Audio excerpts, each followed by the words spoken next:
Good evening, all. Good evening. Good evening, sir. So, നമ്മൾ last ക്ലാസ്സിൽ module 2 ആണ് discuss ചെയ്തുകൊണ്ടിരുന്നത്. Module 2 dead load, live load and seismic loads. അപ്പോൾ ഇത്രയും കാര്യങ്ങൾ ഡിസ്കസ് ചെയ്തു. ഇന്നത്തെ ക്ലാസ്സിൽ നമ്മൾ ഡിസ്കസ് ചെയ്യാൻ പോകുന്നത് wind load, tributary load and load path. ഈ 3 കൺസെപ്റ്റ് ആണ് ഇന്നത്തെ ക്ലാസ്സിൽ ഡിസ്കസ് ചെയ്യാൻ പോകുന്നത്.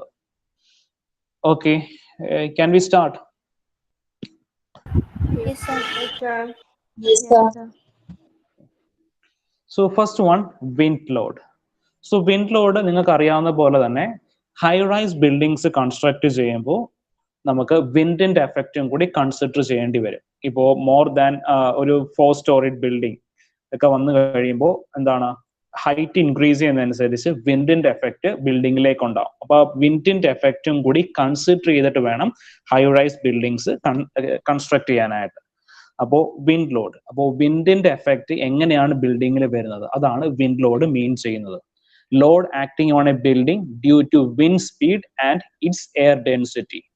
So wind loads are produced by flow of wind around structures. ഇനി വിൻഡിന്റെ എഫക്റ്റ് എങ്ങനെയാണ് സ്ട്രക്ചേഴ്സിനകത്ത് കോസ് ചെയ്യുന്നത്?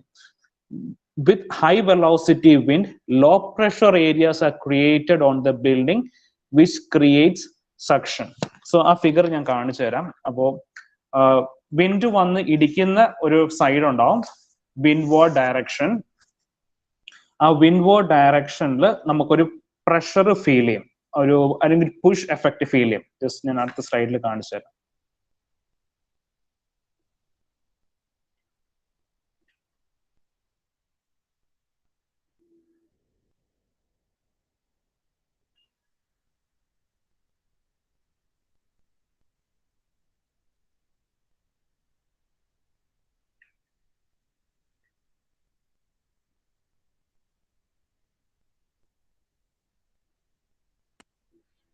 സോ നിങ്ങൾക്ക് ഇപ്പോൾ ഈ ഒരു സ്ലൈഡിൽ കാണാം വിൻഡിന്റെ ഡയറക്ഷൻ.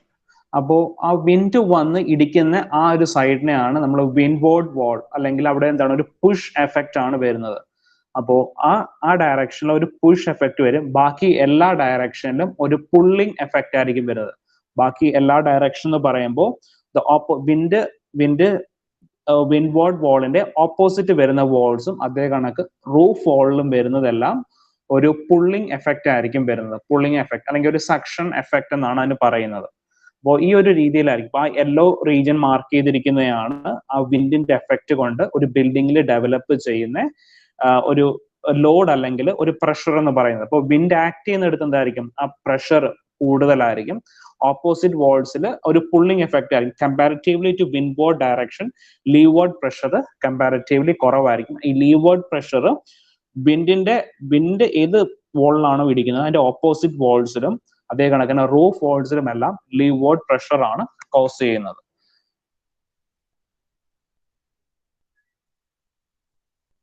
ഈ നെക്സ്റ്റ് ഫോർത്ത് പോയിന്റ് പറയുന്നത് wind load is to be considered in tall buildings constructed using light weight materials. ഇപ്പോൾ യൂഷ്വലി ഈ ഹൈ റൈസ് ബിൽഡിങ്സ് കൺസ്ട്രക്ട് ചെയ്യുമ്പോൾ നമ്മൾ പാർട്ടീഷൻ വാൾസ് ആയിട്ട് കൊടുക്കുന്നത് ചിലപ്പോൾ ബ്രിക്ക് വാൾസ് ആയിരിക്കണമെന്നില്ല. ചിലപ്പോൾ വേറെ എന്തെങ്കിലും രീതിയിൽ നമ്മൾ പാർട്ടീഷൻ വാൾസ് കൊടുക്കാം. അപ്പോൾ വെയിറ്റ് കുറഞ്ഞ ബ്രിക്സോ അല്ലെങ്കിൽ എന്തെങ്കിലും ബോർഡ്സോ ജിപ്സം ബോർഡ്സോ ഒക്കെ യൂസ് ചെയ്ത് നമ്മൾ പാർട്ടീഷൻ വാൾസ് കൺസ്ട്രക്ട് ചെയ്യാറുണ്ട്. അപ്പൊ ആ ഒരു കേസിൽ എന്താണ്, ബിൽഡിങ്ങിന്റെ വെയിറ്റ് കുറയും. ഇപ്പോൾ ബ്രിക്ക് കൊണ്ട് കൺസ്ട്രക്ട് ബ്രിക്കിന്റെ അത്രയും വെയിറ്റ് വരത്തില്ല നമ്മളിപ്പോൾ എന്തെങ്കിലും ഒരു ജിപ്സം ബോർഡ് പോലുള്ള ബോർഡ്സ് വെച്ച് പാർട്ടീഷൻ വാൾ കൺസ്ട്രക്ട് ചെയ്യുകയാണെങ്കിൽ. അപ്പോ for constructing high-rise buildings with lightweight material, wind load is to be considered. അപ്പോൾ യൂഷ്വലി നമ്മൾ ഹൈ റൈസ് ബിൽഡിങ്സ് കൺസ്ട്രക്ട് ചെയ്യുമ്പോൾ വിൻഡിന്റെ പ്രഷർ ഒക്കെ കൺസിഡർ ചെയ്തിട്ടാണ് ചെയ്യേണ്ടത്. അപ്പോൾ ലൈറ്റ് വെയ്റ്റ് മെറ്റീരിയൽസ് ആണെങ്കിൽ നമ്മൾ അറ്റ്മോസ്റ്റ് കെയർഫുൾ ആയിരിക്കണം ആ ഒരു കാര്യത്തിൽ. ഇനി ലാസ്റ്റ് പറയുന്ന പോയിന്റ് നോക്കാം. Building constructed before use heavy materials, that is masonry, timber etcetera, and such buildings were able to withstand load due to its dead load. അപ്പോൾ ഹൈ റൈസ് ബിൽഡിങ്സ് ആണെങ്കിൽ നമ്മൾ ഡെഡ് ലോഡ് അല്ലെങ്കിൽ ബിൽഡിങ്ങിന്റെ self wait കൂടുതലായിട്ട്, ബിൽഡിങ്ങിന്റെ wait അതായത് dead load കൂടുതലായിട്ട് വരുന്ന രീതിയിൽ ബിൽഡിങ്സ് കൺസ്ട്രക്ട് ചെയ്താൽ ബിൽഡിങ്സ് കുറെ കൂടി സേഫ് ആയിരിക്കും. സോ വിൻഡിന്റെ പ്രഷർ അതുകൊണ്ട് പ്രഷർ വിസ്റ്റാൻഡ് ചെയ്യാനായിട്ട് സാധിക്കും. സോ ഈ വിൻഡ് ലോഡിന്റെ എഫക്ട് പഠിക്കാനായിട്ട് ഒരു ബ്രാഞ്ച് തന്നെ ഉണ്ട്. വിൻഡ് എഞ്ചിനീയറിംഗ് എന്ന് പറഞ്ഞൊരു ബ്രാഞ്ച് തന്നെ ഉണ്ട് സിവിൽ എഞ്ചിനീയറിംഗിനകത്ത്. അപ്പോൾ ഹൈ റൈസ് ബിൽഡിങ്സ് കൺസ്ട്രക്ട് ചെയ്യുമ്പോൾ വിൻഡിന്റെ എഫക്ട് എല്ലാ ടൈപ്പ് സ്ട്രക്ചേഴ്സിലും നമ്മൾ എടുക്കാറുണ്ട്. നെക്സ്റ്റ് പറയുന്നതാണ് factors affecting wind load. What are the factors which affect factors affecting wind load? First point, magnitude of wind load varies in proportion to the distance from the base of the structure. അപ്പോൾ എന്താണ്, as the height increase ചെയ്യുന്നതനുസരിച്ച് വിൻഡിന്റെ pressure കൂടുതലായിരിക്കും ഒരു ബിൽഡിങ്ങിലേക്ക് വരുന്നത്. So next നമ്മൾ consider ചെയ്യേണ്ടതാണ് പീക്ക് വിൻഡ് സ്പീഡ്. അപ്പോൾ ത്രൂ ഔട്ട് 24 hours എ ഡേയിൽ നമുക്ക് ഒരേ കണക്കായിരിക്കില്ല വിൻഡിന്റെ എഫക്ട് വരുന്നത്. ഇപ്പൊ ചില ടൈമിൽ ചിലപ്പോൾ ഈവനിങ് ടൈം അല്ലെങ്കിൽ മോർണിംഗ് ടൈമിൽ വിൻഡിന്റെ എഫക്ട് കൂടുതലായിരിക്കും, ചിലപ്പോൾ ഡ്യൂറിങ് നൈറ്റ് ടൈം വിൻഡിന്റെ എഫക്ട് കൂടുതലായിരിക്കും. അപ്പോൾ പീക്ക് വിൻഡ് സ്പീഡ് എത്രയാണെന്ന് കാൽക്കുലേറ്റ് ചെയ്യാം. Third one, type of terrain. ഇപ്പോൾ ടൈപ്പ് ഓഫ് ടെറൈൻ ചിലപ്പോൾ സ്ലോപ്പിംഗ് ടെറൈൻ ആയിരിക്കാം, ചിലപ്പോൾ ഹില്ലി ടെറൈൻസ് ആയിരിക്കാം. അപ്പോൾ ആ ടെറൈനും വിൻഡിന്റെ എഫക്റ്റിനെ ഡിപ്പെൻഡ് ചെയ്യും. And fourth one, side of building and roof slopes. അപ്പോൾ നമ്മൾ ബിൽഡിങ്സിന്റെ ഓറിയന്റേഷൻ, അപ്പോൾ യൂഷ്വലി നമ്മൾ ബിൽഡിങ്സ് കൺസ്ട്രക്ട് ചെയ്യുന്ന ഏത് ഷേപ്പിലായിരിക്കും? എങ്ങനെയാ നമ്മുടെ യൂഷ്വലി ഒരു ബിൽഡിംഗ് കൺസ്ട്രക്ട് ചെയ്യുന്ന ഏത് ഷേപ്പിലായിരിക്കും കൺസ്ട്രക്ട് ചെയ്യുന്നത് പറഞ്ഞേ?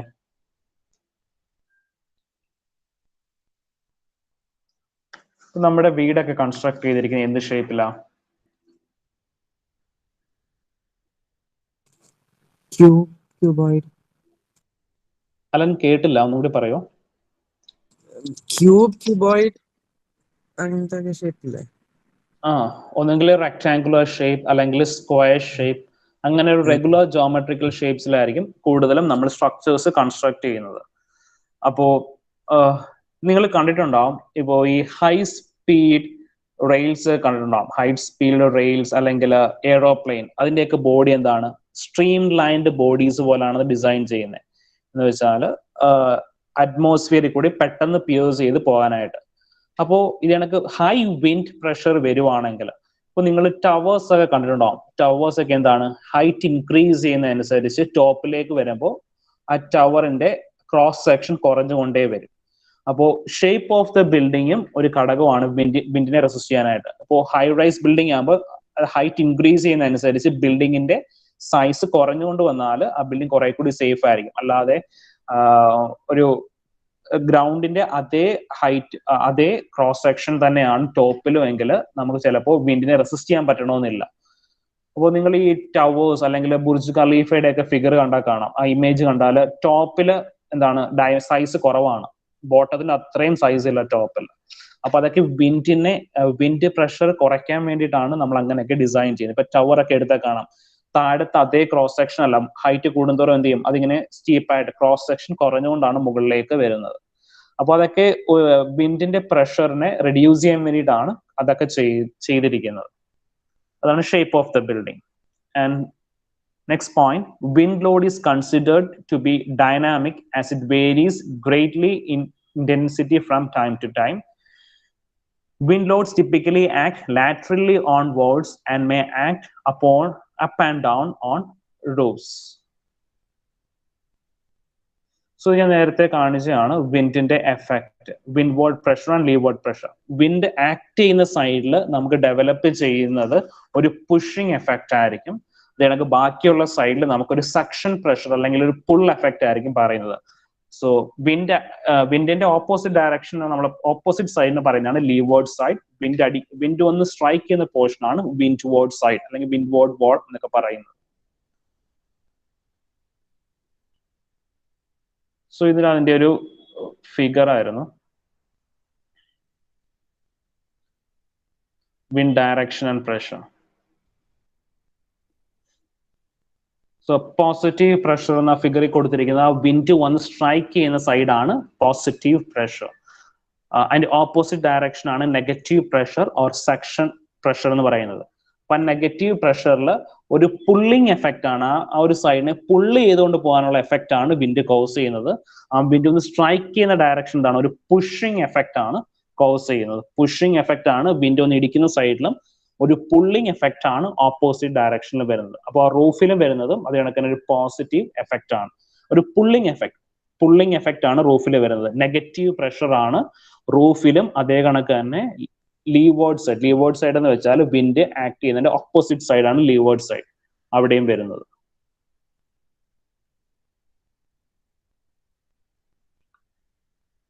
സോ ഇനി ഇന്ത്യൻ കണ്ടീഷൻസിൽ നമ്മളൊരു ബിൽഡിങ്ങിന്റെ വിൻഡ് ലോഡ് കൺസിഡർ ചെയ്യുന്നത് IS 875 Part 3 എന്ന കോഡ് ബുക്ക് യൂസ് ചെയ്തിട്ടാണ്. അപ്പോൾ IS 875 Part 3 എന്ന് പറഞ്ഞ കോഡ് ഓഫ് റെഫറൻസിൽ പറയുന്നുണ്ട് നമ്മൾ എങ്ങനെയൊക്കെയാണ് വിൻഡ് ലോഡ് കൺസിഡർ ചെയ്യേണ്ടത്, അല്ലെങ്കിൽ ഒരു ബിൽഡിങ്ങിനകത്ത് വരുന്ന വിൻഡിന്റെ എഫക്റ്റ് ഒക്കെ എങ്ങനെയായിരിക്കും എന്നുള്ള കാര്യങ്ങളൊക്കെയാണ് Indian standard code of reference 875 പറയുന്നത്. It specifies wind forces and their effects which are to be considered while designing buildings, structures and their components. അപ്പോൾ ഈ ഹൈ റൈസ് ബിൽഡിങ്സ് എന്ന് പറയുമ്പോൾ tall buildings, chimneys, latticed towers, cooling towers ഉദ്ദേശിക്കുന്നത് ഇപ്പോൾ വലിയ power plants ഒക്കെ ഉണ്ടാവും. ആ പവർ പ്ലാന്റ്സിനകത്ത് കൂളൻസ് ഒക്കെ ആണെങ്കിൽ വലിയ സ്ട്രക്ചേഴ്സിലായിരിക്കും കൂളൻ ടവേഴ്സ് ഒക്കെ വരുന്നത്. Transmission towers, guide mats, communication towers, long span bridges. അപ്പൊ ഇങ്ങനെയുള്ള സ്ട്രക്ചേഴ്സ് എല്ലാം നമ്മൾ കൺസ്ട്രക്ട് ചെയ്യുമ്പോൾ വിൻഡിന്റെ എഫക്റ്റും കൂടി കൺസിഡർ ചെയ്തിട്ടാണ് ചെയ്യുന്നത്. വിൻഡ് എന്തുമാത്രം ആ ഒരു സ്ട്രക്ചറിൽ വന്ന് ആക്ട് ചെയ്യും എന്നുള്ള കാര്യങ്ങളും കൂടി കൺസിഡർ ചെയ്തിട്ടാണ് ചെയ്യുന്നത്. സോ ഇതൊരു മാപ്പാണ് ബേസിക് വിൻഡ് സ്പീഡ്. സോ ഇത് നമ്മൾ മീറ്റർ പെർ സെക്കൻഡ്, വിൻഡിന്റെ സ്പീഡ് മീറ്റർ പെർ സെക്കൻഡിലാണ് ഇവിടെ ഡിനോട്ട് ചെയ്തിരിക്കുന്നത്. അപ്പോൾ ഫസ്റ്റ് കൊടുത്തിരിക്കുന്നത് 55 മീറ്റർ പെർ സെക്കൻഡ് ആണ് വിൻഡിന്റെ സ്പീഡ്. അപ്പോൾ അതാണ് ബ്രൗൺ റീജിയനിൽ കാണിച്ചിരിക്കുന്നത്, ബ്രൗൺ റീജിയൻ. അപ്പോൾ ജമ്മു കാശ്മീരിൽ അത് കണക്ക് തന്നെ. ഇനിയിപ്പോൾ കേരളത്തിൽ നോക്കിയാൽ യെല്ലോ റീജിയൻ ആണ്. യെല്ലോ റീജിയനിൽ പറയുമ്പോൾ 39 മീറ്റർ പെർ സെക്കൻഡ് ആണ് ഇവിടെ ഉള്ള ബേസിക് വിൻഡ് സ്പീഡ് എന്ന് പറയുന്നത്. അപ്പോൾ നമ്മൾ ഇവിടെ ബിൽഡിങ്സ് കൺസ്ട്രക്ട് ചെയ്യുമ്പോൾ ഹൈ റൈസ് ബിൽഡിങ്സ് കണ്ടു. ഇപ്പോൾ നമ്മുടെ നോർമൽ റെസിഡൻഷ്യൽ ബിൽഡിംഗ് കൺസ്ട്രക്ട് ചെയ്യാനായിട്ട് ഇപ്പോൾ 2 സ്റ്റോറീഡ് അല്ലെങ്കിൽ 3 സ്റ്റോറീഡ് ഒക്കെ വരുന്ന റെസിഡൻഷ്യൽ ബിൽഡിംഗ് കൺസ്ട്രക്ട് ചെയ്യാനൊക്കെ നമ്മൾ യൂഷ്വലി വിൻഡിന്റെ എഫക്റ്റ് ഒന്നും കൺസിഡർ ചെയ്യാറില്ല, അൺലെസ് അത് ഒരുപാട് കോസ്റ്റൽ ഏരിയയിലോ ഒരുപാട് വിൻഡ് വരുന്ന റീജിയൻസിലോ ആണ് നിൽക്കുന്നതെന്നല്ലാതെ നമ്മൾ വിൻഡിന്റെ സ്പീഡോ വിൻഡിന്റെ എഫക്റ്റോ കൺസിഡർ ചെയ്യാറില്ല. അപ്പോൾ ഹൈ റൈസ് ബിൽഡിങ്സ്, അപ്പോൾ ഒരു 15 മീറ്റർ എബോവ് ഹൈറ്റ് വരുന്ന ബിൽഡിങ്സ് ഒക്കെ ഡിസൈൻ ചെയ്യുമ്പോഴാണ് വിൻഡിന്റെ എഫക്റ്റും കൂടി കൺസിഡർ ചെയ്ത് ഡിസൈൻ ചെയ്യുന്നത്. Design wind speed.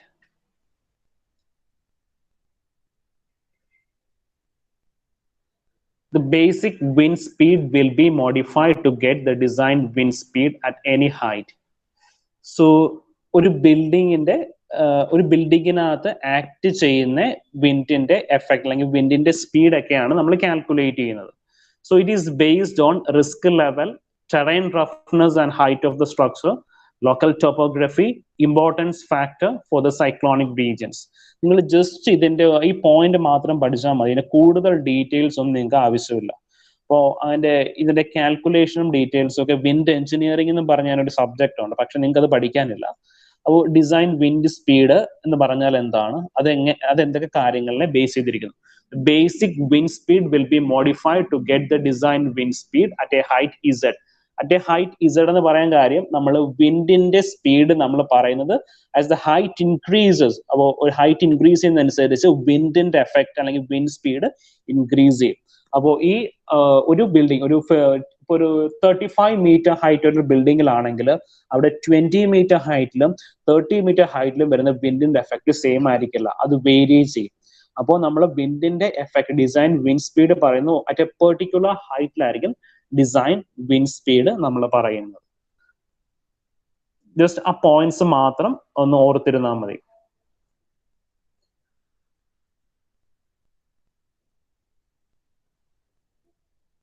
So next, wind pressure and forces on the building.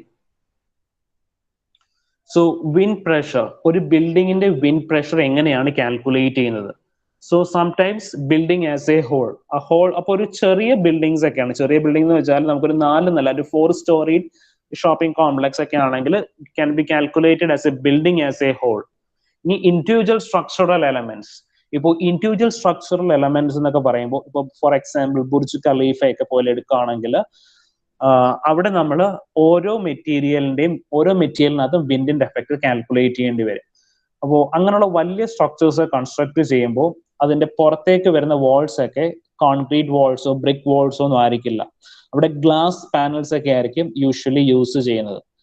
Covering material അല്ലെങ്കിൽ ഇപ്പൊ നമ്മുടെ വീടൊക്കെ ആണെങ്കിൽ എന്താണ്, ബ്രിക്സ് ആണ് നമ്മുടെ ഔട്ടർ വാൾസ് ആയിട്ട് പ്രൊവൈഡ് ചെയ്തിരിക്കുന്നത്. അപ്പോൾ ഇതിനൊക്കെയുള്ള ബുർജ് ഖലീഫയൊക്കെ പോലുള്ള ഹൈ റൈസ് ബിൽഡിങ്സ് ഒക്കെ എടുക്കുകയാണെങ്കിൽ യൂഷ്വലി ആ ബിൽഡിങ്ങിന്റെ ഔട്ടർ സർഫസിലൊക്കെ വരുന്നത് വലിയ ഗ്ലാസ് പാനൽസ് ഒക്കെയാണ് അവർ യൂസ് ചെയ്യുന്നത്, ആ ബിൽഡിങ്സിന്റെ ഔട്ടർ സർഫസ് ഓഫ് വാൾ ആയിട്ട് യൂസ് ചെയ്യുന്നത്. അപ്പോൾ ഗ്ലാസ് പാനൽസ് യൂസ് ചെയ്യുന്നതെന്ന് വെച്ചാൽ അതൊരു പെർട്ടിക്കുലർ ടൈപ്പ് ഓഫ് ഗ്ലാസസ് ആയിരിക്കും. അത് വിൻഡിന്റെ എഫക്റ്റും അതേ കണക്ക് തന്നെ സൺലൈറ്റിന്റെ എഫക്റ്റും ഒക്കെ ഒരു പരിധി വരെ തടഞ്ഞു നിർത്താൻ പറ്റുന്ന രീതിയിലായിരിക്കും ആ ഗ്ലാസ് പാനൽസ് ഒക്കെ യൂസ് ചെയ്യുന്നത്. അപ്പോൾ അങ്ങനെയുള്ള സ്ട്രക്ചേഴ്സ് ഒക്കെ ആണെങ്കിൽ നമ്മൾ ഓരോ പാർട്ടിനകത്തും വിൻഡിന്റെ എഫക്ട് കാൽക്കുലേറ്റ് ചെയ്യണം. അപ്പോൾ അതാണ് സെക്കൻഡ് പോയിന്റ് പറയുന്നത്, individual structural elements. And third പറയുന്നത് individual cladding units. Individual cladding units എന്ന് പറയുമ്പോൾ അതിനകത്ത് ഓരോ യൂണിറ്റ്, ഇപ്പോൾ ഫോർ എക്സാമ്പിൾ നമ്മൾ ട്രസ് വർക്ക് ഒക്കെ എടുക്കുകയാണെങ്കിൽ അതിനകത്തുള്ള ഓരോ എലമെന്റിനകത്തും വരുന്ന വിൻഡിന്റെ എഫക്ട് കാൽക്കുലേറ്റ് ചെയ്യും. ഇപ്പോൾ ട്രസ് വർക്ക് എടുക്കുകയാണെങ്കിൽ അത് ഹൊറിസോണ്ടൽ ബീംസ് ഉണ്ടാവും, ഇൻക്ലൈൻ ബീംസ് ഉണ്ടാവും, റൂഫ് കവറിങ്സ് ഉണ്ടാവും. അങ്ങനെ ഓരോന്നിനകത്തും വരുന്ന വിൻഡിന്റെ എഫക്ട് കാൽക്കുലേറ്റ് ചെയ്യണം. അതാണ് ഇവിടെ ഉദ്ദേശിക്കുന്നത് individual cladding units. Individual structural elements എന്ന് പറയുമ്പോൾ roof, walls etcetera. Cladding units എന്ന് പറയുമ്പോൾ പറഞ്ഞു കഴിയുമ്പോൾ അതിനകത്ത് റൂഫിനകത്ത് തന്നെ വരുന്ന കോമ്പണൻസ് ആണ്. ഇപ്പൊ റൂഫ് എന്ന് പറയുമ്പോൾ ട്രസ് വർക്ക് ചെയ്തേക്കുന്ന റൂഫ് ആണെങ്കിൽ അതിന്റെ ബീം, കോളം അങ്ങനെയുള്ള കാര്യങ്ങളിനകത്ത് വരുന്ന വിൻഡിന്റെ എഫക്ട് കാൽക്കുലേറ്റ് ചെയ്യണം. സോ നിങ്ങൾക്ക് എന്തെങ്കിലും ഡൗട്ട്സ് ഉണ്ടെങ്കിൽ ചോദിക്കാം വിൻഡ് ലോഡിനകത്ത്.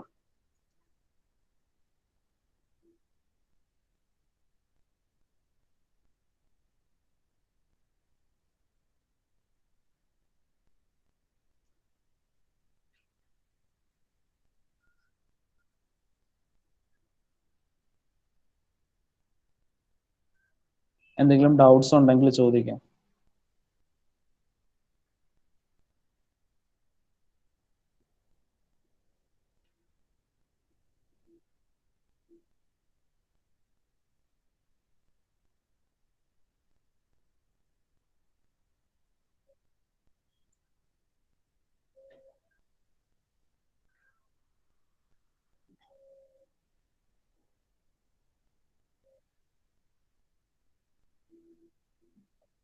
കണ്ടിന്യൂ ചെയ്യാമോ? നെക്സ്റ്റ് സ്ലൈഡ് പറയാമോ?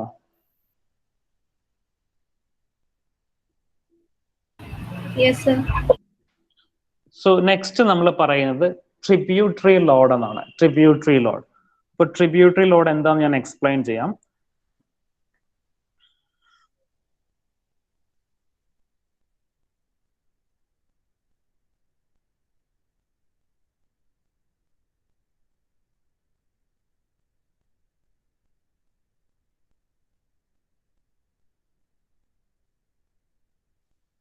സോ ഞാൻ ഈ വരച്ചിരിക്കുന്നത് ഒരു റൂഫാണ്. ഒരു റൂഫ്. ആ റൂഫിന്റെ ഒരു എന്താണ് top view plan. Top view നമ്മൾ പറയുന്ന പ്ലാൻ എന്നാണ്.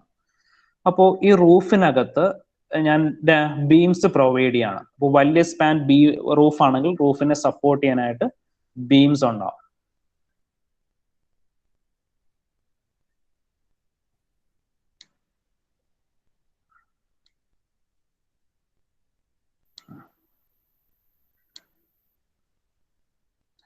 സോ ഇതൊരു ബീമാണ്. അപ്പോൾ ഈ ഗ്രീൻ ലൈനിൽ മാർക്ക് ചെയ്തിരിക്കുന്ന ബീമാണ്. അപ്പോൾ ഫോർ എക്സാമ്പിൾ ഈ വരച്ചിരിക്കുന്ന സ്ലാബ് അല്ലെങ്കിൽ റൂഫിന്റെ വെയിറ്റ് W ആണെങ്കിൽ, ഈ തന്നിരിക്കുന്ന ഗ്രീൻ ലൈനിൽ മാർക്ക് ചെയ്യുന്ന ബീമിൽ ആക്ട് ചെയ്യുന്ന വെയിറ്റ് എന്തായിരിക്കും? W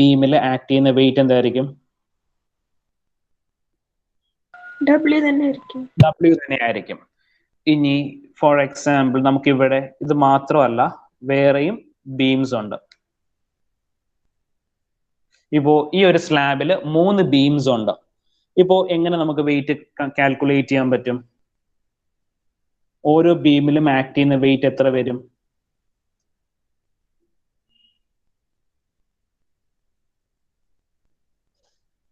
അത് നമുക്ക് ഡയറക്റ്റ് ആയിട്ട് പറയാൻ പറ്റത്തില്ല. അപ്പോ അത് ചിലപ്പോൾ ഈക്വൽ ആയിട്ട് വരണമെന്നുമില്ല. എല്ലാ ബീമിലും ഒരേ കണക്ക് വെയിറ്റ് ആക്ട് ചെയ്യണമെന്നുമില്ല. ഇപ്പോ ഈ 3 ബീം, ഫോർ എക്സാമ്പിൾ നമുക്ക് ഈ ടോട്ടൽ ലെങ്ത് L ആണെന്ന് വിചാരിക്കുക. Total length of roof L ആണെന്ന് വിചാരിക്കുക.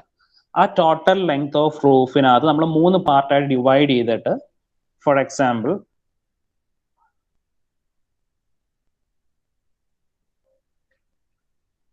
ഇത് ഫസ്റ്റ് പാർട്ട്, ഇത് L/3, ഇത് അടുത്ത L/3 ഡിസ്റ്റൻസ്, ഇത് തേർഡ് L/3. അപ്പോൾ തന്നിരിക്കുന്ന ബീമിനെ, തന്നിരിക്കുന്ന റൂഫിനെ 3 പാർട്ടായി ഡിവൈഡ് ചെയ്യും, L/3, L/3, L/3. അപ്പോൾ ഈ ഓരോ പാർട്ടിലും എന്തുമാത്രം വെയിറ്റ് വരും? വെയിറ്റ് ഈക്വൽ ആയിട്ടായിരിക്കും 3 പാർട്ടിലും ഡിവൈഡ് ചെയ്ത് പോകുന്നത്, അല്ലേ? വെയിറ്റ് ഈക്വൽ ആയിട്ടായിരിക്കും 3 പാർട്ടിലും ഡിവൈഡ് ചെയ്ത് പോകുന്നത്. അപ്പോൾ ഓരോ പാർട്ടിലെയും വെയിറ്റ് നമുക്ക് എങ്ങനെ എഴുതാം? ടോട്ടൽ വെയിറ്റ് W ആണെങ്കിൽ ഇത് W/3, ഇത് W/3, അതിന് തേർഡ് വണ്ണും W/3. അങ്ങനെയാണെങ്കിൽ ഓരോ ബീമിലും വരുന്ന വെയിറ്റ് എത്ര വരും?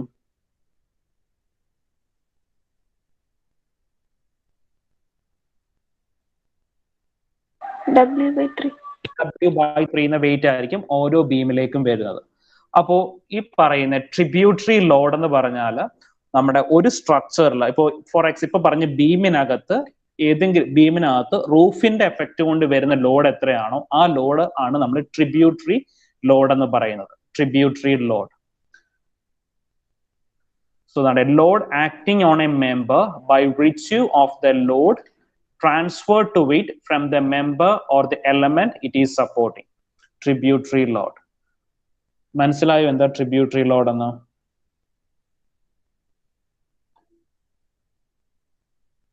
ആർക്കെങ്കിലും ഡൗട്ട് ഉണ്ടോ?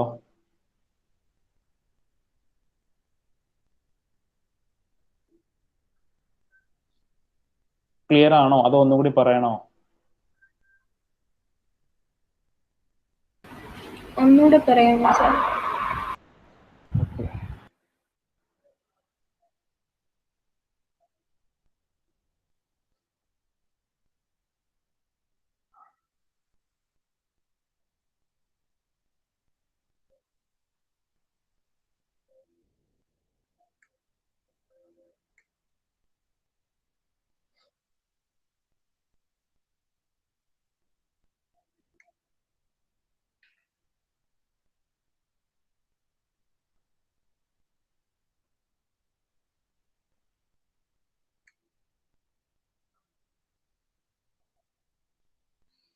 സോ ഇപ്പൊ നിങ്ങൾക്ക് ഒരു റൂഫ് കാണാൻ പറ്റുന്നില്ലേ? കാണാവോ? എല്ലാവർക്കും സ്ലൈഡ് കാണാവോ? Yes sir. ഈ റൂഫിനെ സപ്പോർട്ട് ചെയ്യാനായിട്ട് താഴെ എന്തുണ്ട്? ഒരു ബീം ഉണ്ട്, ആണോ? ബീം അല്ല, സോറി, ഇത് കോളം ആയിരിക്കും. റൂഫിനെ സപ്പോർട്ട് ചെയ്യാനായിട്ട് ഇവിടെ ഒരു കോളം ഉണ്ടാവും.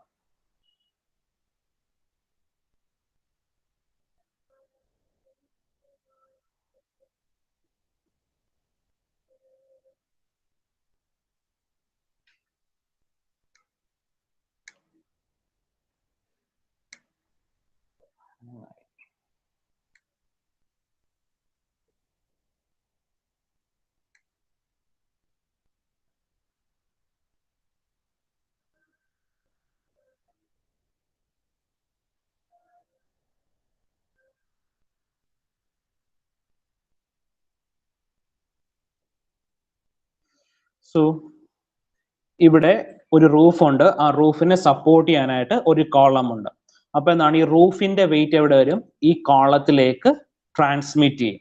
അപ്പോൾ അതാണ് ട്രിബ്യൂട്ടറി ലോഡ് എന്ന് പറയുന്നത്.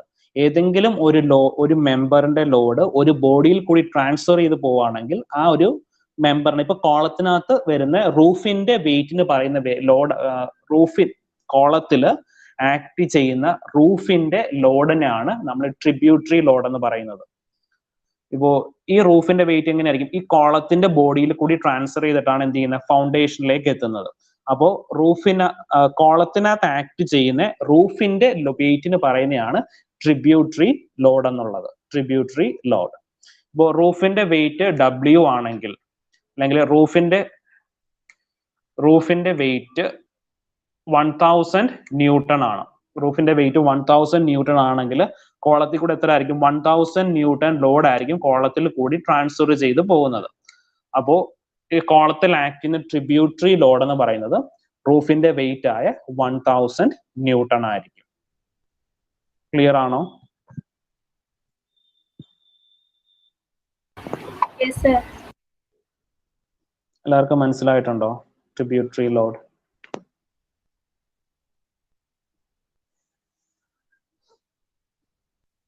ക്ലിയർ ആണോ? ക്ലിയർ ആണ് സർ.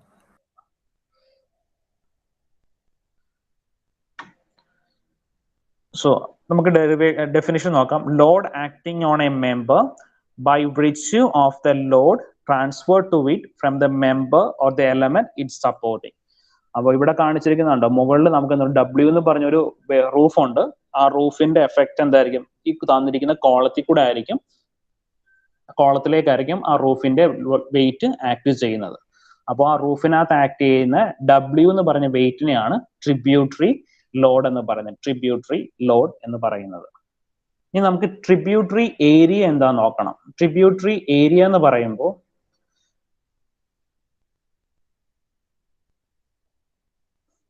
ഫിഗർ വെച്ച് പറഞ്ഞു തരാം.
സോ ഇപ്പൊ ഈ വരച്ചിരിക്കുന്നത് ഒരു റൂഫാണ്.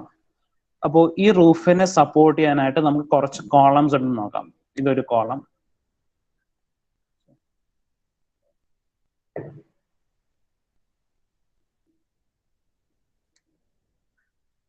സോ ഇതൊരു കോളമാണ്. നമുക്കിവിടെ അടുത്ത കോളം,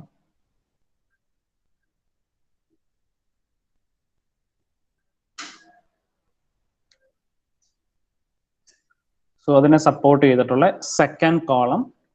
നമുക്കൊരു കോളം കൂടി കൊടുക്കാം, തേർഡ് കോളം ആയിട്ട്.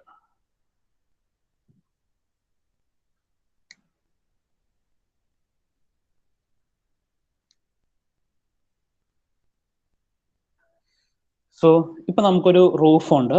ആ റൂഫിനെ സപ്പോർട്ട് ചെയ്തിട്ട് 3 കോളംസ് ഉണ്ട്. ഇപ്പോ റൂഫിന്റെ വെയിറ്റ് ഞാനൊരു 5000 കിലോ ന്യൂട്ടൺ, 5000 കിലോ ന്യൂട്ടൺ ആണെന്ന് വിചാരിക്കുക. ഈ കോളംസ് ഈക്വലി സ്പേസ് ചെയ്തിരിക്കുകയാണ്. അപ്പോൾ ഓരോ കോളത്തിലും വരുന്ന ട്രിബ്യൂട്ടറി ലോഡ് എത്ര വരും എന്ന് പറഞ്ഞേ? ഓരോ കോളത്തിലും വരുന്ന ട്രിബ്യൂട്ടറി ലോഡ് ഇപ്പോൾ 5000 കിലോ ന്യൂട്ടൺ എന്ന റൂഫ് ലോഡ് 3 കോളംസും ഈക്വലി സ്പേസ് ചെയ്തിരിക്കുകയാണ്.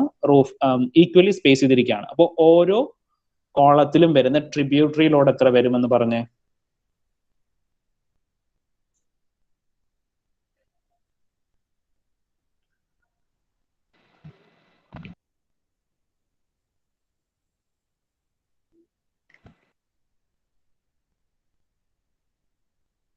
എത്ര വരും ഓരോ കോളത്തിലും വരുന്ന ട്രിബ്യൂട്ടറി ലോഡ്?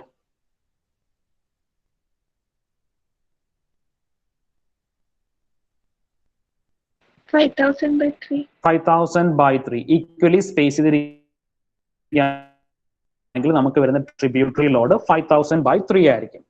ഇപ്പോ എല്ലാ കേസിലും നമുക്ക് ഈക്വലി ആയിരിക്കില്ല എന്ത് ചെയ്യുന്നത് കോളംസ് ഒക്കെ സ്പേസ് ചെയ്യുന്നത്. ചിലപ്പോൾ ചെറിയ വ്യത്യാസങ്ങൾ ഉണ്ടാവും. ഇപ്പോ സിമെട്രിക്കൽ ആയിട്ടായിരിക്കണമെന്നില്ല നമുക്ക് കോളംസ് ഒക്കെ സ്പേസ് ചെയ്യുന്നത്. അപ്പോൾ ആ കേസിൽ നമുക്ക് ട്രിബ്യൂട്ടറി ഏരിയ എന്ന് പറഞ്ഞ ഒരു പോർഷൻ കാൽക്കുലേറ്റ് ചെയ്യേണ്ടി വരും. ട്രിബ്യൂട്ടറി ഏരിയ എന്ന് വെച്ചാൽ ഇപ്പോ ഈ മാർക്ക് ചെയ്ത് ഇപ്പൊ ഈ ഒരു കോളം, ഈ കോളത്തിനകത്ത് എന്തുമാത്രം ഈ തന്നിരിക്കുന്ന റൂഫിന്റെ എന്തുമാത്രം പോർഷൻസിന്റെ വെയിറ്റ് ആക്ട് ചെയ്യും എന്ന് കാൽക്കുലേറ്റ് ചെയ്യും. അതാണ് ട്രിബിൾ ഏരിയ. ഇപ്പോ ഞാൻ ഈ മാർക്ക് ചെയ്ത് ഞാൻ വേറൊരു കളറിൽ വരയ്ക്കാം. സോ ഈ റെഡ് ലൈൻ മാർക്ക് ചെയ്തിരിക്കുന്ന കോളം, സോ സെന്റർ കോളം. ഈ സെന്റർ കോളത്തില് ഈ ഹോൾ റൂഫിന്റെ എന്തുമാത്രം വെയിറ്റ് ആക്ട് ചെയ്യും, അപ്പോൾ ഇത്രയും പോർഷന്റെ വെയിറ്റ് ആയിരിക്കും ആക്ട് ചെയ്യുന്നത്. അപ്പോൾ അതിന് പറയുന്ന ആ ഒരു ഏരിയക്ക് പറയുന്നതാണ് ട്രിബ്യൂട്ടറി ഏരിയ. ട്രിബ്യൂട്ടറി ഏരിയ ഇത്രയും പോർഷൻസിന്റെ വെയിറ്റ് ആയിരിക്കും ആ ഒരു കോളത്തിലേക്ക് വരുന്നത്. അതിനെയാണ് ട്രിബ്യൂട്ടറി ഏരിയ എന്ന് പറയുന്നത്. അപ്പോൾ ആ ഏരിയ എങ്ങനെ കാൽക്കുലേറ്റ് ചെയ്യുമെന്ന് വെച്ചാൽ,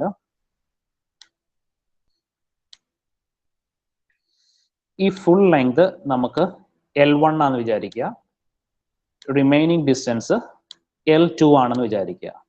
L2. അപ്പോൾ ഈ ട്രിബ്യൂട്ടറി ഏരിയ എന്ന് പറയുന്നത് ദാണ്ടെ ഈ ഡിസ്റ്റൻസിന്റെ ഹാഫ്. അപ്പൊ ഇതെന്ന് പറയുമ്പോൾ L1 ഡിവൈഡഡ് ബൈ 2. ഈ സൈഡിലേക്ക് L1 divide by centre to centre ആണ്. അത് കണക്ക് ഇവിടെ വരുമ്പോൾ ഹോൾ ഡിസ്റ്റൻസിന്റെ പകുതി L2 ഡിവൈഡഡ് ബൈ 2. അതാണ് ഇവിടുത്തെ ട്രിബ്യൂട്ടറി ഏരിയ എന്ന് പറയുന്നത്. ട്രിബ്യൂട്ടറി ഏരിയ ഇത് കണക്ക് തന്നെ ഇപ്പോ ടോപ്പ് സർഫസ് എടുത്ത ബാക്കിലേക്കും ഉണ്ടെങ്കിൽ ഇതേ കണക്ക് തന്നെ ആ സ്പാനിന്റെ ഹാഫ് ആയിരിക്കും ട്രിബ്യൂട്ടറി ഏരിയ എന്ന് പറയുന്നത് ഫോർ സെന്റർ കോളം. മനസ്സിലായോ? ട്രിബ്യൂട്ടറി ഏരിയ എങ്ങനെ കാൽക്കുലേറ്റ് ചെയ്യണമെന്ന്. ട്രിബ്യൂട്ടറി ഏരിയ എന്ന് വെച്ചാൽ ഈ തന്നിരിക്കുന്ന റൂഫിന്റെ എന്തുമാത്രം പോർഷന്റെ വെയിറ്റ് ആണ് ആ കോളത്തിലേക്ക് ആക്ട് ചെയ്യുന്നത്. അതാണ് ട്രിബ്യൂട്ടറി ഏരിയ എന്ന് പറയുന്നത്. ക്ലിയർ ആണോ? Yes, sir.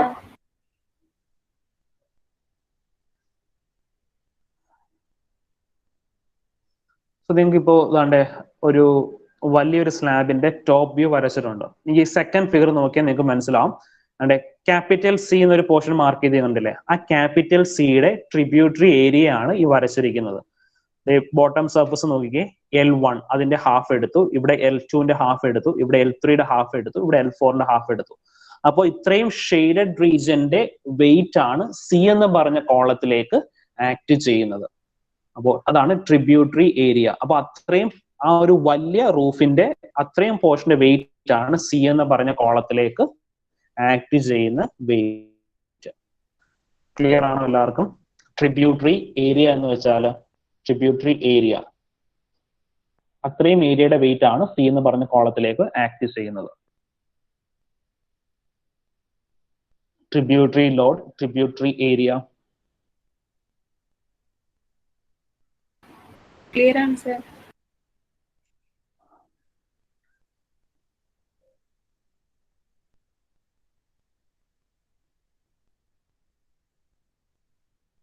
സോ നമുക്ക് ഇനി ആ ഒരു കോളത്തിൽ ആക്ട് ചെയ്യുന്ന വെയിറ്റ് കാൽക്കുലേറ്റ് ചെയ്യാം. അത് കാൽക്കുലേറ്റിംഗ് ഇക്വേഷൻ ആണ് load divided by area into tributary width. ഈ ഒരു ഇക്വേഷൻ യൂസ് ചെയ്ത് നമുക്ക് ആ സി എന്ന് പറഞ്ഞ കോളത്തിൽ ആക്ട് ചെയ്യുന്ന വെയിറ്റ് കാൽക്കുലേറ്റ് ചെയ്യാം. Load divided by area into tributary width. So ഇനി നമുക്ക് സെക്കൻഡ് മോഡ്യൂളിലെ ലാസ്റ്റ് പോർഷൻ ആണ് ലോഡ് പാത്ത്. എന്ന് വെച്ചാൽ ഒരു ബിൽഡിങ്ങിനകത്ത് ലോഡ് എങ്ങനെയാണ് ട്രാൻസ്ഫർ ചെയ്ത് പോകുന്നത്, അതാണ് ലോഡ് പാത്ത് കൊണ്ട് മീൻ ചെയ്യുന്നത്. Load path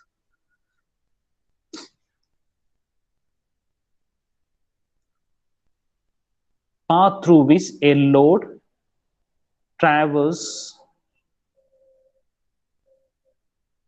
a path through which a load travels from where it acts and where it is being resisted.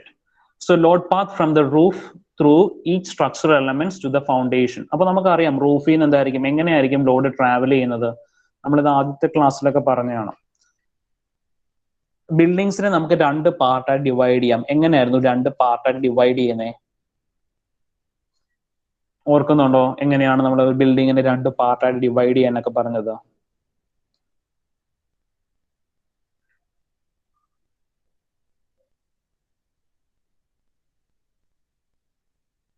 എങ്ങനെയാ ഒരു ബിൽഡിങ്ങിനെ 2 പാർട്ടായി ഡിവൈഡ് ചെയ്യുന്നത്?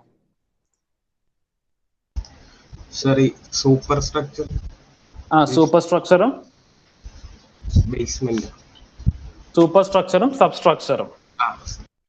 സബ്സ്ട്രക്ചറിനകത്താണ് നമ്മുടെ ഫൗണ്ടേഷൻ ഒക്കെ വരുന്നത്. അപ്പോൾ ഫൗണ്ടേഷന് മുകളിലുള്ള സ്ട്രക്ചർ ആണ് സൂപ്പർ സ്ട്രക്ചർ എന്ന് പറയുന്നത്. അപ്പോൾ എങ്ങനെയാണ് ബിൽഡിങ്ങിനകത്ത് ലോഡ് ട്രാൻസ്ഫർ ചെയ്യുന്നത്? സൂപ്പർ സ്ട്രക്ചറിന്റെ അകത്ത് ഏറ്റവും ടോപ്പിലെ പോർഷൻ എന്തായിരിക്കും? റൂഫ് ആയിരിക്കും. ആ റൂഫിൽ നിന്ന് എന്ത് ചെയ്യും? വാൾസിലേക്ക് ലോഡ് ട്രാൻസ്ഫർ ചെയ്യും. ആ വാൾസിൽ നിന്ന് ലോഡ് ഫൗണ്ടേഷനിലേക്ക് ട്രാൻസ്ഫർ ചെയ്യും. ഫൗണ്ടേഷനിൽ എന്ത് ചെയ്യും? അത് ആ നിയർ ബൈ ഗ്രൗണ്ട് സർഫസിലേക്ക് ട്രാൻസ്ഫർ ചെയ്യും. അപ്പൊ അതാണ് ലോഡ് പാത്ത്. ഫസ്റ്റ് എന്താണ്? ഏറ്റവും ടോപ്പിലെ ലോഡ് റൂഫ്. ആ റൂഫിൽ നിന്ന് ലോഡ് വാളിലേക്ക് ട്രാൻസ്ഫർ ചെയ്യുന്നു. റൂഫിൽ നിന്ന് ലോഡ് എന്ത് ചെയ്യും? വാളിലേക്ക് ട്രാൻസ്ഫർ ചെയ്യും. വാൾസിൽ നിന്ന് ലോഡ്, ഇപ്പോൾ ഒരുപാട് സ്റ്റോറീസ് ഉണ്ടെങ്കിൽ ആ ഓരോ സ്റ്റോറീസും ട്രാവൽ ചെയ്ത് വരുന്നു. എന്ത് ചെയ്യും? ഫൗണ്ടേഷനിലേക്ക് ട്രാൻസ്ഫർ ചെയ്യും. ഫൗണ്ടേഷനിൽ എന്ത് ചെയ്യുന്നു? സോയിലിലേക്ക് ട്രാൻസ്ഫർ ചെയ്യുന്നു. അപ്പോൾ സോയിൽ എന്താ ചെയ്യുന്നത്? ഈ ഫൗണ്ടേഷന് മുകളിലേക്ക് ഇങ്ങനെ പുഷ് ചെയ്ത് നിർത്തും. അങ്ങനെയാണ് ബിൽഡിംഗ് മുകളിലായിട്ട് ഇങ്ങനെ അപ്രൈറ്റ് ആയിട്ട് നിൽക്കുന്നത്. അപ്പോൾ സോയിലിന്റെ ബിയറിംഗ് കപ്പാസിറ്റി കുറവാണെങ്കിൽ, അല്ലെങ്കിൽ സോയിൽ ഇങ്ങനെ മുകളിലേക്ക് പുഷ് ചെയ്യുന്ന പ്രഷർ കുറവാണെങ്കിൽ എന്ത് ചെയ്യും? ബിൽഡിങ് മണ്ണിലേക്ക് താന്നു പോകും, ബിൽഡിംഗ് ഇരുന്ന് പോകും. സോ ഇനി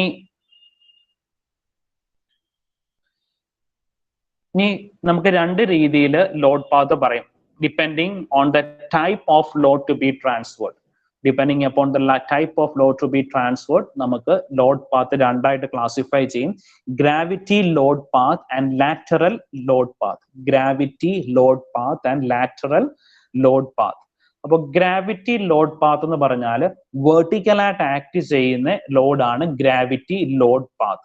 നിങ്ങൾക്ക് ഈ ഫിഗറിൽ കണ്ടാൽ മനസ്സിലാവും, ഒരു ബോഡിയിൽ അല്ലെങ്കിൽ ഒരു ബിൽഡിങ്ങിനകത്ത് വരുന്ന വെർട്ടിക്കലായിട്ട് ആക്ട് ചെയ്യുന്ന ലോഡ്സ് ആണ് gravity load path. It includes dead load and live load, and the loads are transferred to the columns or walls down to the foundation and then to the supporting soil beneath. അപ്പോൾ gravitation force ഓർത്താൽ മതി. എന്താണ്? Vertical ആയിട്ട് വരുന്ന force. അപ്പോൾ vertical ആയിട്ട് ഒരു ബോഡിയിൽ ആക്ട് ചെയ്യുന്ന ലോഡൊക്കെയാണ് ഗ്രാവിറ്റി ലോഡ് പാത്ത് എന്ന് പറയുന്നത്. It includes both dead load and live load. ഇനി ലാറ്ററൽ ലോഡ് പാത്ത്. അപ്പൊ ഇത് ഹൊറിസോണ്ടൽ ആയിട്ടുള്ള മൂവ്മെന്റ്സ് വരുന്നതാണ് ലാറ്ററൽ ലോഡ് പാത്തിൽ വരുന്നത്. ഹൊറിസോണ്ടൽ ആയിട്ടുള്ള ലോഡ് മൂവ്മെന്റ് ആണ് lateral load path. is the way lateral loads are transferred to the building. അപ്പോൾ so ഈ ഫിഗർ നോക്കി നിങ്ങൾക്ക് കാണാം എങ്ങനെയാണ് ലാറ്ററൽ ലോഡ് പാത്തിന്റെ movement. Roof and floor system, ആ 1 എന്ന് മാർക്ക് ചെയ്തിരിക്കുന്നത്, take horizontal forces from the floors above and transfers to the walls or frame immediately below and then transfer to the foundation. അപ്പോൾ റൂഫിനകത്തുള്ള horizontal force വാളിലേക്ക് transfer ചെയ്യുന്നു, വാളിൽ നിന്ന് ഫൗണ്ടേഷനിലേക്ക് transfer ചെയ്യുന്നു. അപ്പോൾ lateral load path എന്ന് വെച്ചാൽ horizontal forces acting on A structure ആണ്. Gravitational load path എന്ന് വെച്ചാൽ ബിൽഡിങ്ങിനകത്ത് വരുന്ന വെർട്ടിക്കൽ ലോഡിന്റെ ട്രാൻസ്ഫർ ആണ്. അപ്പോൾ ഇത്രയും സെക്കൻഡ് മോഡ്യൂളിലുള്ളത്. അപ്പോൾ ഫസ്റ്റ് മോഡ്യൂളും സെക്കൻഡ് മോഡ്യൂളിനൊക്കെ തിയറി പാർട്സ് ആണുള്ളത്. നമുക്ക് പ്രോബ്ലംസ് ഒന്നുമില്ല, തിയറി ക്വസ്റ്റ്യൻസ് ആണ് ചോദിക്കുന്നത്. എന്തെങ്കിലും ഡൗട്ട്സ് ഉണ്ടെങ്കിൽ നിങ്ങൾക്ക് ചോദിക്കാം. ഇങ്ങനെ കുറച്ച് പോയിന്റ്സ് ആയിട്ട് പഠിച്ചാൽ മതിയാവും വേണ്ടി, യൂണിവേഴ്സിറ്റി എക്സാമിന് വേണ്ടിയിട്ട്. ഒരുപാട് ഇൻ ഡെപ്തിൽ പഠിക്കേണ്ട കാര്യമില്ല നിങ്ങൾക്ക്, ആർക്കിടെക്ചർ സ്റ്റുഡൻസ് ആയതുകൊണ്ട്. എല്ലാത്തിനും ഒരു ബേസിക് ഐഡിയ മാത്രമേ നിങ്ങളുടെ സിലബസിൽ പറയുന്നുള്ളൂ.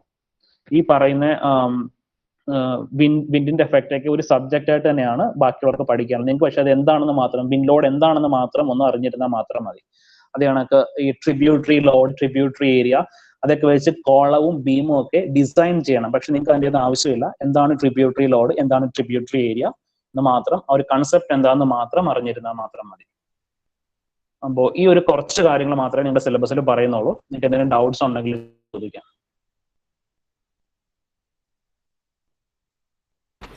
സർ, ഗ്രാവിറ്റി ലോഡ് പാത്ത് ഒന്നുകൂടെ പറയാമോ?